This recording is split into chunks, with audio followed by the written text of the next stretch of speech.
तो सबसे महत्वपूर्ण चीज ये है कि आपका ग्रुप कैसा है।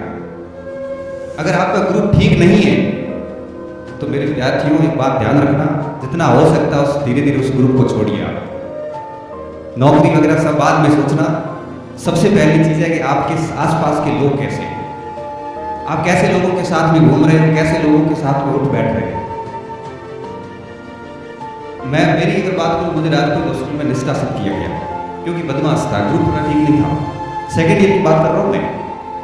फाइनल ईयर में क्या हुआ, जब मैं महावीर पार्क बीच में आता है वहां से होके और स्टेडियम जा रहा था, डेली जाता था फिजिकल के और घूमने करने खेलने घूमने, तो पार्क से गुजर रहा था तो वो लोग कॉर्नर पर बैठे डिस्कस कर रहे थे। तो पानी वानी पी के पार्क में, और मैं वहां से गुजर रहा था, मेरे निक्कर पहनी हुई थी, स्टेडियम जाते थे तो ऐसे ही वहां जाके मैं भी बैठा, मैंने कहा क्या कर रहे हो, तो क्या हम पढ़ाई कर रहे हैं। मैं 5-10 मिनट उनके पास में बैठा, 2-3 दिन तक कंटिन्यू ये रूटीन बना। 5वें-6वें दिन मैंने पूछा, मैंने कहा भाई साहब आप कल किसकी तैयारी कर रहे हो, डेली डिस्कस कर रहे हैं, जबरदस्त डिस्कस हो रहा है। तो उन्होंने कहा कि हम असिस्टेंट कमांडेंट की तैयारी कर रहे हैं, और उन्होंने मेरे को पूरी जानकारी दी। दूसरे दिन मैंने कहा मुझे भी करनी है, तो तू भी कर। फिर बाद में मुझे धीरे धीरे पता चला कि उनका रिटर्न क्लियर है, फिजिकल क्लियर है और इंटरव्यू की तैयारी कर रहे हो। अब मानोगे नहीं, हॉस्टल छूट गई थी और मैं उनके साथ अहमदाबाद से लेके, मुंबई से लेके, दिल्ली से लेके, जयपुर से लेके पूरा ग्रुप चेंज हो गया। किसी को यकीन भी नहीं था कि इस तरह से ट्रांसफॉर्मेशन होगा मेरा। अब मेरे जो पुराने साथी थे जो भी, उनको लगने लगा कि इतना बदल कैसे गया। 2007 तक की स्थिति थी और 2009 में 12वीं रैंक के साथ ऑल इंडिया में नौकरी ली। आरबीआई में मैं सेलेक्ट हुआ।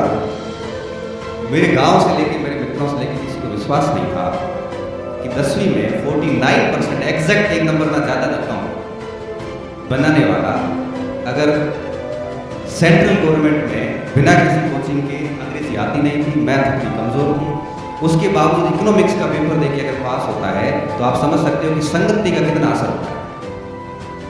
ये सारा संगति का असर है। मैं उन दोस्तों को आज भी क्रेडिट देता हूँ। और मैं आपको बहुत इंटरेस्टिंग बात बताऊँ, जिस दोस्त की मैं बात कर रहा हूँ उसका बच्चा अभी गुजरात के अंदर से राष्ट्रीय इंडियन मिलिट्री कॉलेज में एंट्री करके पहली रैंक से एंट्री की। हर स्टेट को एक सीट मिलती है रिम्स के अंदर। रिम्स में सिलेक्शन होना जो लोग होते हैं उनको बहुत अच्छे से पता है कि कितनी बड़ी बात है। हमारे पूरे बाड़मेर में संभवतः वो पहला एडमिशन है, और गुजरात स्टेट में उसने, अभी एक ही सीट होती है हर स्टेट की, उस बच्चे की पहली रैंक।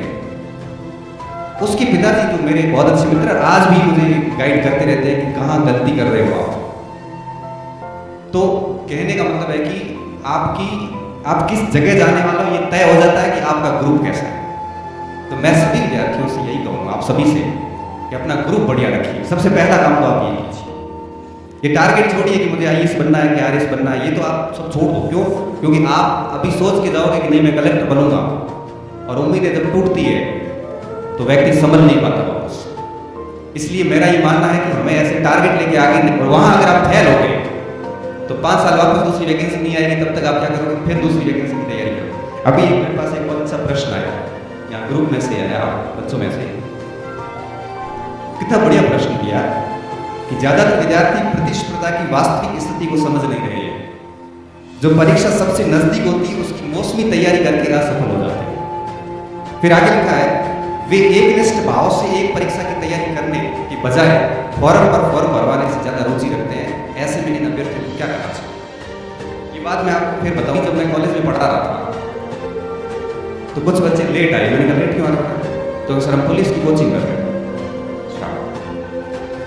अब जब फर्स्ट ईयर के अंदर हम पढ़ा रहे हैं बच्चों को, और आप अगर कोचिंग जा रहे हैं, देखो मैं कोचिंग की आलोचना नहीं कर रहा हूँ, मैं खुद 10 साल से कोचिंग पढ़ा रहा हूँ, लगभग 15 से 20 हजार बच्चे पढ़ा चुका हूँ, वो भी बड़े स्तर के। आज भी मेरे पास 10 हजार के आसपास बच्चे। आलोचना नहीं कर रहा हूँ, लेकिन एक अवस्था होती है हर चीज की। 12वीं के बाद जैसे ही हम कॉलेज में जाते हैं, हम किसी परीक्षा का एक सिलेबस लेके किसी कोचिंग में जाएंगे, आपकी सोचने की क्षमता खत्म कर देंगे। एक विद्यार्थी अगर किसी की अंगुली पकड़ के जिंदगी आगे चलता रहेगा तो उसको पता ही नहीं चलेगा कि रास्ते की कठिनाई कैसी है, रास्ते किधर किधर मुड़ते हैं। अभी जब बाड़मेर से मैं सांसद पहुंचा तो मुझे रास्ता नहीं मिला, हालत खराब होगी पूछ पूछ के। अब मुझे रास्ता पता है कहां से आया, क्योंकि पूछ पूछ के मुझे पता है। अगर सांसद में घुसते ही एक बाइक आगे होती कि मुझे फॉलो करो सर, अपन अभी वहां चल जाते, तो वापस जाते वक्त मुझे फिर किसी को पूछना पड़ा। क्यों? क्योंकि अगर आप किसी की अंगुली पकड़ के चलोगे तो आपकी सर्जन क्षमता जो है वो खत्म हो जाएगी, आप सोच नहीं पाओगे। तो 12th करने के बाद में जब आप कॉलेज में घुसते हैं तो आप अपने बेसिक सब्जेक्ट सारे पढ़ो, ज्योग्राफी पढ़िए, इकोनॉमिक्स पढ़िए, हिस्ट्री पढ़िए, बेसिक साइंस पढ़िए, करंट अफेयर पढ़िए। इस 3 सालों में आप सारे सब्जेक्ट अच्छे करिए विद्यार्थियों, फिर आप देखना जिस एग्जाम में बैठोगे ना वो एग्जाम आपका होगा। तैयारी एग्जाम की नहीं करनी है हमारे को तैयारी करनी है जनरल स्टडी कंप्लीट। अभी बीच में परीक्षा पे चर्चा मोदी जी बोल रहे थे, हालांकि मोदी जी का इस फील्ड से इतना ज्यादा बड़ा संबंध नहीं है, वो राजनीति के पुरोधा है, लेकिन उसके बावजूद उन्होंने जो एक बात बोली उसका मैं बड़ा फैन हो गया। एक बात कही उन्होंने, एक पॉइंट कहा, उन्होंने कहा था कि परीक्षा की तैयारी करते ही क्यों, फेल होने के बाद दुखी होते हो, क्योंकि एक परीक्षा में तो निश्चित सिलेबस होता है, निश्चित सीट होती है। उन्होंने कहा कि आप पूरा पाठ्यक्रम ही बढ़िया 2-3 साल बैठ के आराम से तैयार करो। भारत का ऐसा कोई एग्जाम नहीं है जिसमें हिस्ट्री नहीं पूछते, पॉलिटी नहीं पूछते, ज्योग्राफी नहीं पूछते, बेसिक साइंस नहीं पूछते, रीजनिंग नहीं पूछते, करंट नहीं पूछते। मैं ये कहता हूं कि अगर फर्स्ट ईयर, सेकंड ईयर 3 साल में अगर ये 5 पार्ट तैयार कर लो, आप कौन सी परीक्षा में फेल होंगे? मैं हकीकत बता दूं आपको कि अभी तक मैंने लगभग सारे एग्जाम पास किए, एक आईएएस मेंस का नहीं हुआ मेरे से, उसके पीछे बहुत बड़ा कारण है। लेकिन मैंने कभी किसी एग्जाम की पर्टिकुलर लेके सिलेबस लेके तैयारी नहीं की। मेरे 6 सब्जेक्ट अच्छे हैं। 2012 में मेरा ज्योग्राफी से हुआ, लेकिन ज्योग्राफी में एमए पूरी नहीं हो पाई। हिस्ट्री से करी, हिस्ट्री से जेआरएफ किया, इकोनॉमिक्स से नेट किया। इकोनॉमिक्स और ज्योग्राफी दोनों मेरे आईएएस मेंस में सब्जेक्ट थे 2010-11 की बात कर रहा हूं। सेकंड ग्रेड में हुआ, फर्स्ट ग्रेड में हुआ, कॉलेज लेक्चर में हुआ, हेडमास्टर में हुआ, आरएस के इंटरव्यू लेके आया, इंटेलिजेंस ब्यूरो का देके आया, आर्मी में हुआ, नवोदय विद्यालय में 23वीं रैंक थी। ये सारे सिलेक्शन पिछले 5-6 साल के हैं, पुराने नहीं है। और आज भी अगर कोई एग्जाम में बैठूं तो मैं पास कर लूंगा। क्यों? मैंने उस एग्जाम की तैयारी नहीं की, मैंने मेरे सब्जेक्ट को अच्छा रखा। मैं कहता हूं कि जैसे कोई खिलाड़ी है, कोई क्रिकेट का खिलाड़ी है या फिर कोई धावक है, आपको क्या लगता है 100 मीटर का धावक डेली 100 मीटर की प्रैक्टिस करता है? 100 मीटर का धावक डेली 10 किलोमीटर कम से कम दौड़ता होगा। कम से कम बता रहा हूं, बजाय 40-40 दौड़ते हैं, क्योंकि उनको पता है कि अगर 10-20 किलोमीटर का स्टेमिना डेवलप करेंगे तो लास्ट 100 मीटर की जब दौड़ आएगी उस मंच पे, तब वो अपनी पूरी जान लगा देता है और उसका स्टेमिना इस कदर होता है कि मेडल लेके नीचे आता है। निशानेबाज वहां जाता है, 3-4 गोलियां चला के राउंड में वापस आता है। आप सोचिए उस राउंड के लिए उसने पहले कितनी गोलियां चलाई होगी, उस अंदर खड़ा हो गए प्रैक्टिस सेशन में।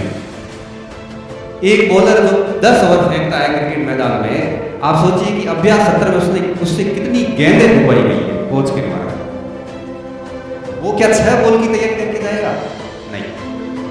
इसलिए कहता हूं, मैं हमेशा कहता हूं, फर्स्ट ईयर में भी कहता हूं, जो बच्चे कोचिंग आते हैं उनको भी कहता हूं कि कॉलेज की जो लाइफ है 3 साल की, इसमें अपने सब्जेक्ट मजबूत कीजिए, किसी परीक्षा के पीछे मत भागिए। पीछे भागने से वो आपकी नहीं होगी। आप उन 3 सालों में अपने विषयों को इतना बढ़िया कीजिए कि 3 साल पूरे होते, क्योंकि आज तक क्या है ना कि जितनी भी परीक्षा है उन सबके लिए ग्रेजुएशन लगभग कॉमन कर दिया है। पटवारी 2 चाहे एग्जाम से 2, लगभग सभी में ग्रेजुएशन कर दिया, नहीं किया 2 साल बाद लगभग सब में हो जाएगा।